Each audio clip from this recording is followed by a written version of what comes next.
What's up, everyone? I'm Coach D. Donald Trump is not okay. Like, this rally that he had today in Pennsylvania truly shows that he is declining mentally. I mean, there's no other excuse for the things he's saying. I've always thought as we got closer to the election that Donald Trump would become more and more unhinged. And he's starting to show that now. He's really starting to become more and more unhinged, just unorthodox, saying things that make no sense and just really out of pocket. I'm going to play you a bunch of clips here, probably 4 or 5 clips that just shows you what I'm talking about and shows you how unfit Donald Trump is for office. So first clip is of him talking about Adam Schiff. And you have to think about the contrast also between a Donald Trump presidency and a Kamala Harris presidency.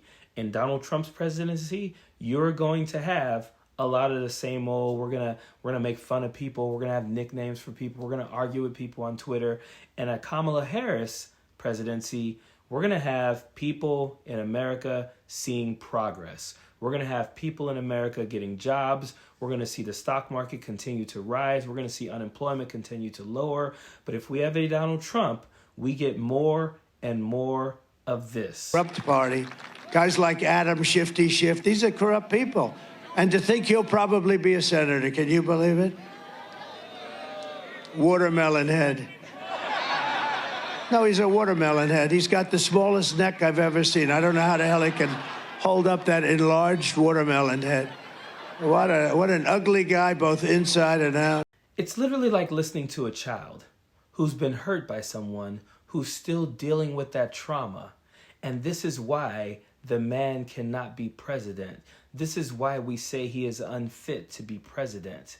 In this next clip, he proves even more that if he does become president, his presidency will be all about trying to get back at people who made him mad or who said something mean about him. Because this is what he had to say about Michelle Obama. Barack Hussein Obama, and this, who's a big divider, who's a major divider. And he's a major troublemaker, okay? And I've always treated his wife with respect. Just one of those things. But I've always treated his wife with great respect. But she came at me the other day. That's not nice of her to do. And I think we're going to start having a little fun with Michelle. I think we're going to have a little fun with Michelle. And what is that? Some type of threat? She was not nice to me. She went after me. So we're going to start having some fun with Michelle Obama. So juvenile. But if you want to talk about threats, these next 2 clips really get to the core of the issue with a Donald Trump presidency. You remember the tweets that he would put out. He would have the most juvenile arguments with anyone on Twitter that said something mean about him or he thought didn't like him. This is when he was the president. Instead of taking care of COVID, he was online trying to pick fights with LeBron James. Instead of, trying to figure out how we were losing so many jobs, he was online arguing with actors and actresses who had said something at an awards program or whatever about him. Well, now he's getting worse because what he says about the media, literally a couple of days ago, he said the most vile things about Liz Cheney and putting her in front of a firing squad, right? So now, a couple of days later, he doubles down on that and has something similar to say about the news media. They're laughing at us. You know what? And if nothing comes out of this whole thing, it's going to teach you damn well better get a different system. And these bloodsuckers up there, they do nothing about it. To get me, somebody would have to shoot through the fake news.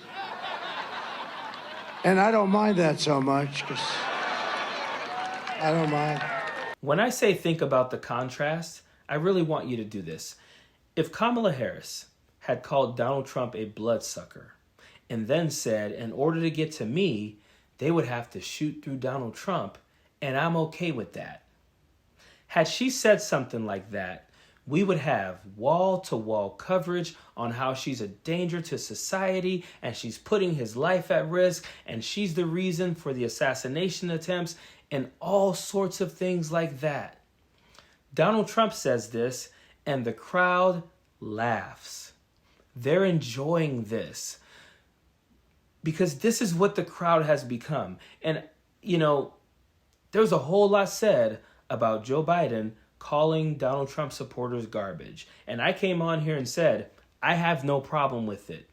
The people who laugh at him saying what he said about the media, I can't think of another way to describe them except for calling them garbage. Because that is a garbage thing to say, and it is garbage to laugh at him saying that. We need sanity in the White House. We need respectability in the White House. We need someone that will be respected by the people in this country and by the leaders of other countries. And Donald Trump is not that. Period. Don't want no enemies or ops. Envy in they heart, I tell them stop. Vacation on the yacht.